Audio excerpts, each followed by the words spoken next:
Elizabeth. Carry on the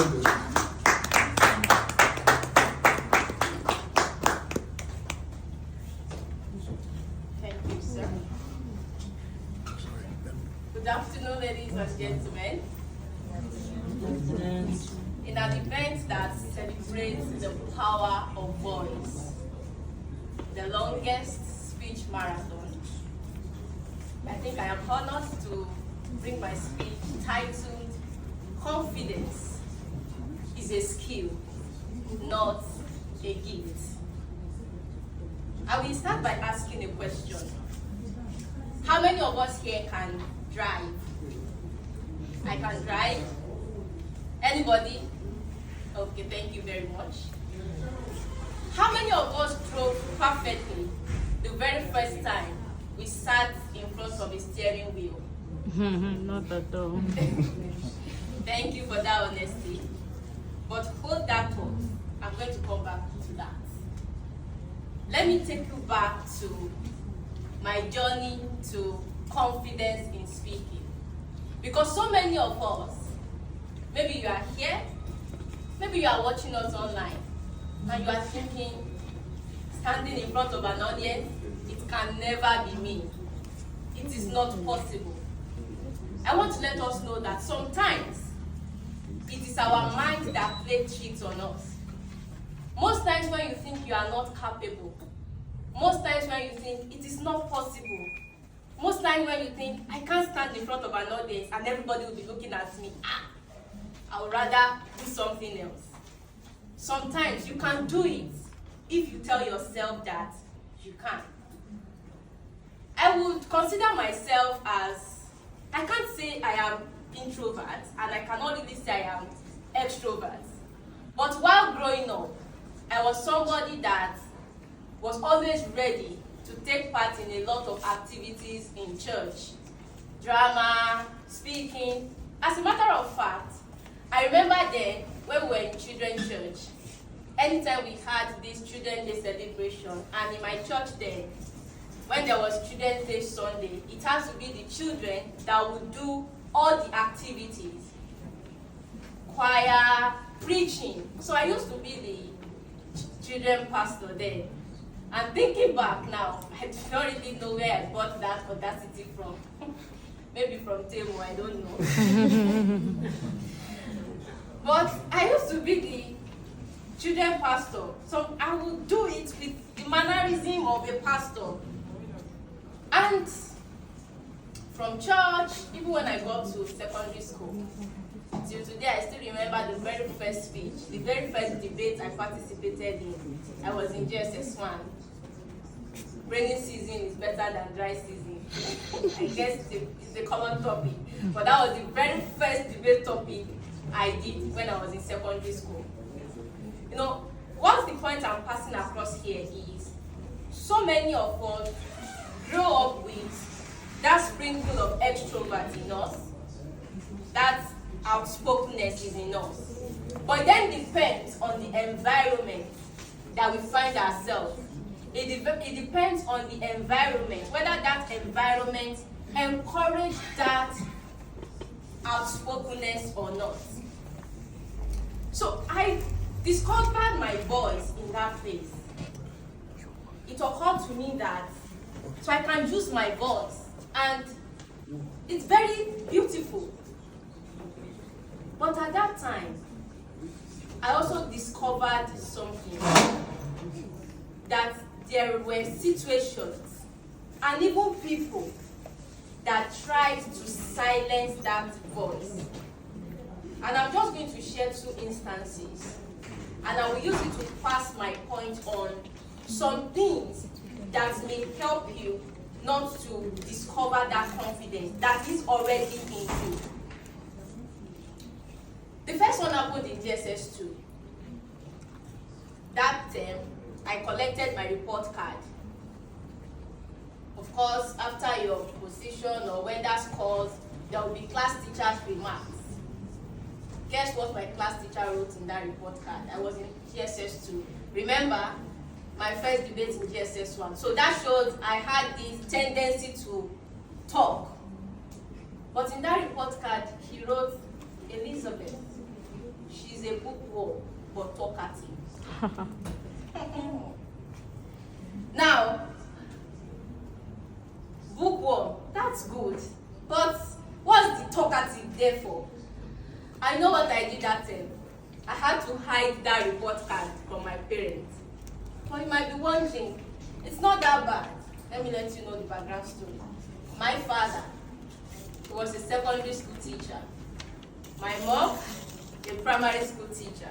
So I have both parents who were teachers, and I, their daughter, you bring a report card home that says bookworm but talkative. So hey, so you've been going to that school to use my money to talk.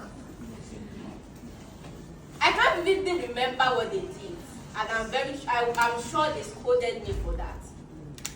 But you know that somehow did something to that voice, because the interpretation is, of course, you have a voice, you are trying to use that voice, but the environment is saying, keep quiet, don't use it. Why are you talking? They are not even saying, you may talk, but try to make it minimal. And that's the environment most of us, or some of us, are in a situation that says, don't try to use your voice. Don't speak up. Just be calm. We can be calm, but I can also be outspoken. That experience passed, but thank God, I did not really allow it to affect me. And that's the first point I will make in some things that can cause fear of public speaking, which can be some childhood experiences. And sometimes, let me just chip it in, it may even be comparison. There are some parents, your first child, calm, cool, Chide, sit down there, sit down. Chide, keep quiet, sit down. But the second child, Mommy, what's the meaning of this? Mommy, why did this? Mommy, why did this? Mommy, why did you put that in? Mommy, why? And you, instead of you to acknowledge that there's something special about that child, you say, keep quiet, why can't you be like your brother? Keep quiet, why can't you be like your sister? Hello? She can never be, because they are not the same. Now, things like that is what some people interpret. You may just think it's as simple as a comment, but that comment is not harmless. That comment is doing something to that child's self-esteem. Then in SS2, I experienced my first stage fright. Now, debate in SS1, there are other things I did, but in SS2, sometimes when I think about it, I think what happened in that SS2 should have actually happened in GSS1. Let me know. Let me face it there once and for all. But SS2 as a senior, and then it was a Friday afternoon. I wasn't part of the debaters, but the teacher just randomly called me. Elizabeth, come and say something about this topic. Okay. I walked on the stage, up to the stage, and as I was about to talk, to open my mouth, my voice started shaking. And that day, it felt like the ground should open up and swallow me. Because a whole senior, the embarrassment was on another level. And that day, I almost tell myself that I think this will be my last time on the stage. And that will bring me to my second point on some things that can cause fear of public speaking, which might be a bad experience. Some people, it could be secondary school like mine. Some, it could even be in university. There are some people that it was probably at work. Come do a presentation. You are good at this. Of course, when you are working alone, you are intelligent, you are the one typing on the laptop. But now come and present what you are doing. You got up to the stage and you could not open your mouth. And a lot of people, due to that bad experience, one bad presentation, one time that they forgot their line on the stage, or one time that they opened their mouth to speak and their voice started shaking, and they vowed, I will never stand on the stage again. And some people, It could be what is called low self-esteem. You may be thinking, we are not in psychology class. Some people, the reason why they find it difficult to stand in front of people, maybe in a meeting, maybe at work, is because they think some people there in that audience are better than them. They think, what if I open my mouth and they start to make fun of me? What if I open my mouth and they start laughing? They reduce themselves even before showing up. They tell themselves 1,001 reasons why they are not qualified to be there. And the last point I will raise on that is what is called imposter syndrome. It's a bit similar to low self-esteem, but not really similar. And one thing about imposter syndrome is it does not really affect people that are not smart or not intelligent. It affects the smartest and the most intelligent people. It is that voice that tells you, you are not supposed to be there. That imposter is giving you 1,001 reasons why you are not supposed to be there. And this is what I tell some people I work with. Most of them who are professionals. I will tell them, listen, before you get to this office, you pass through some interview stages, you wrote exam. Now tell me the reason why you think somebody who you are colleagues, why do you think you shouldn't have the confidence to speak where they are? After all of you wrote the same exam, all of you passed through the same interview process. But you know, it is that imposter syndrome that is telling them, you will not look at the things that are good in what you are doing. Rather, it will make you to focus on the bad thing. But I am not here today to just highlight the problems. I'm here to tell you, like I said, confidence is a skill and not a gift. So if probably due to any of the reasons I've explained, that is the reason why you've developed that fear of standing in front of an audience to speak. I want you to know that it is not over yet. And I will go back to that driving question I asked the other time. And I will share my experience about my driving story and 3 lessons it has taught me about confidence. A few years ago, I decided to learn how to drive. I registered in a driving school, and we started learning. The driving school had a lot of testimonials. I started the class, but I discovered that I wasn't really learning. But I also discovered that the problem was not the driving school. The problem was actually myself. You may be wondering how. All through the driving lessons period, I don't take a car. I did not take a car by myself to drive. Only when I go for the training, the tutor took a car, we entered. That's the only time I get to drive. When I get home, I don't carry a car to drive. And you know, that's one thing. I wasn't trying to even put into practice what I was learning. And so, even after I stopped that training, I still did not know how to drive. So some years later, I decided to try again. And this time around, I did something different. And I did not even go back to the driving school, because that would be like repeating class. It's like somebody that is asked to repeat JSS2. So going back to the driving school would have been shameful, so I didn't go back.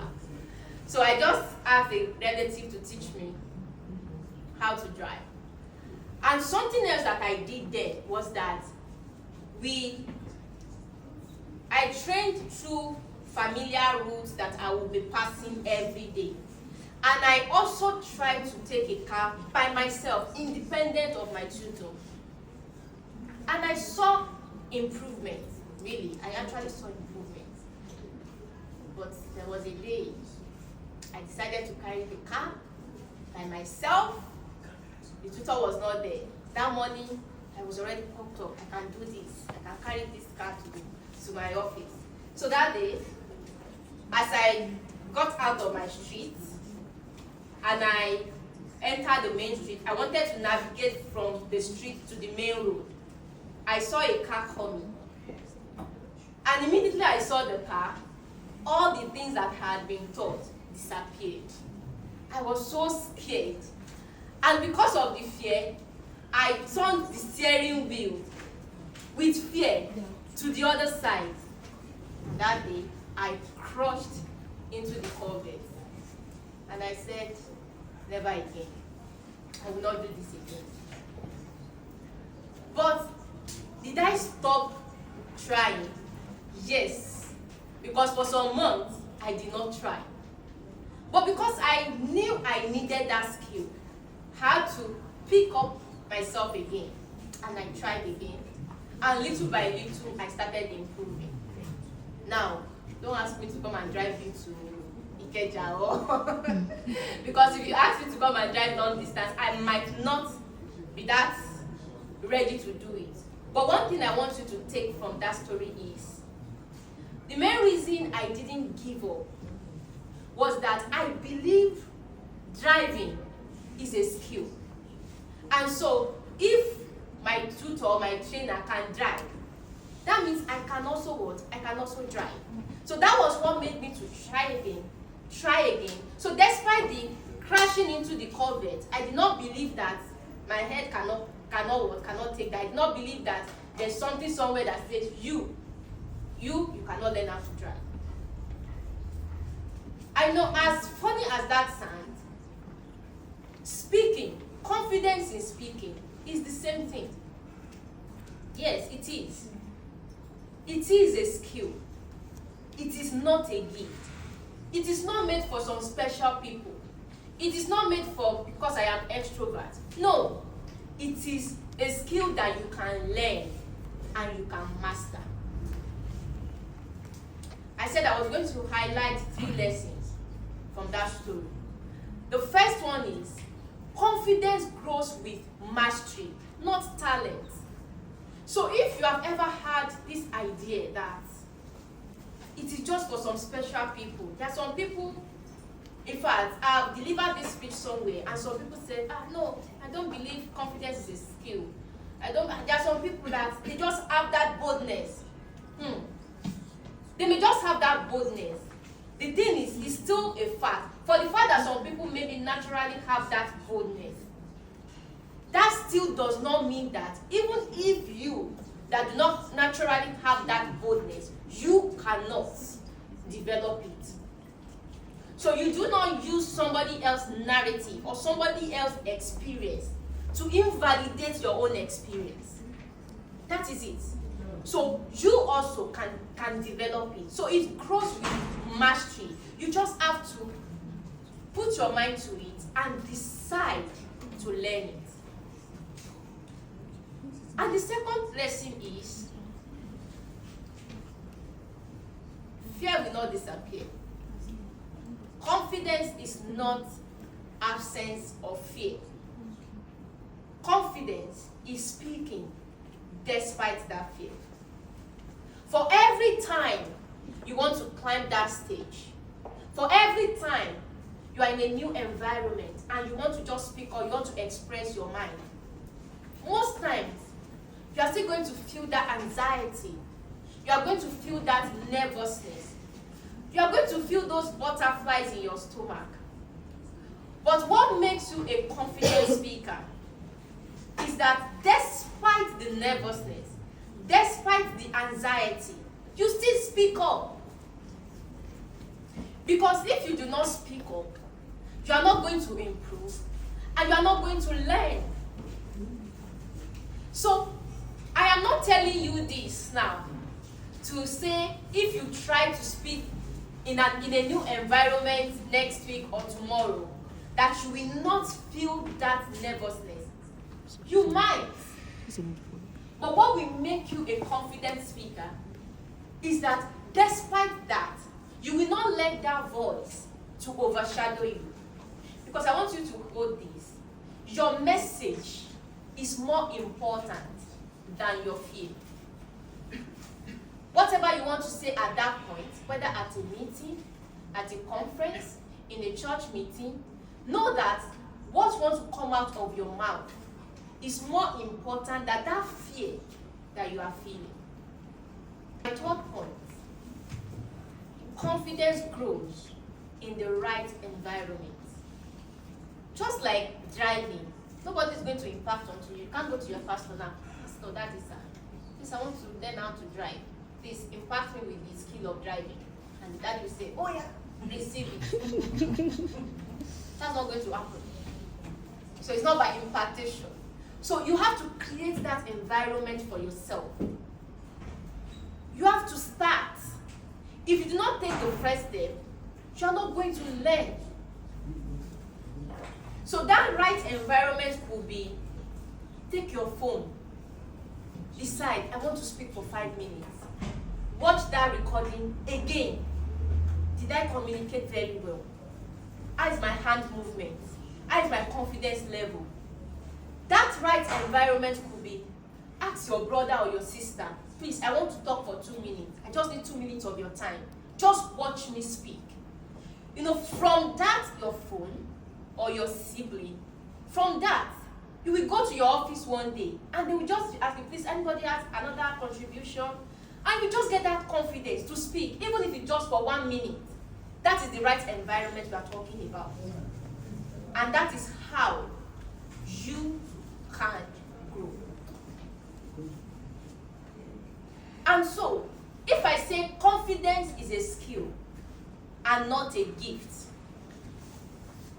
I believe that I need to let you know how you can build it, how you can build that skill. So I'm going to share 4 ways that you can use to build your level of confidence. And I believe that it's going to bring that voice. You already have the voice.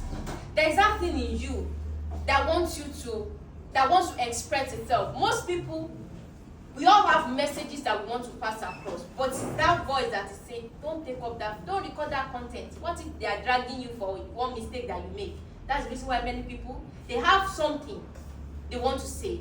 Let's just digress a bit. There was a day I was watching a video on YouTube, and I saw, it's a video on, I've forgotten, but under the comment section, somebody said, and this thing that this person is doing, I have the intention of creating content like this, but I don't like the sound of my voice. And what amazes me about the comment was the comment under the comment. All the people that commented under that, they agreed to that, what the lady said.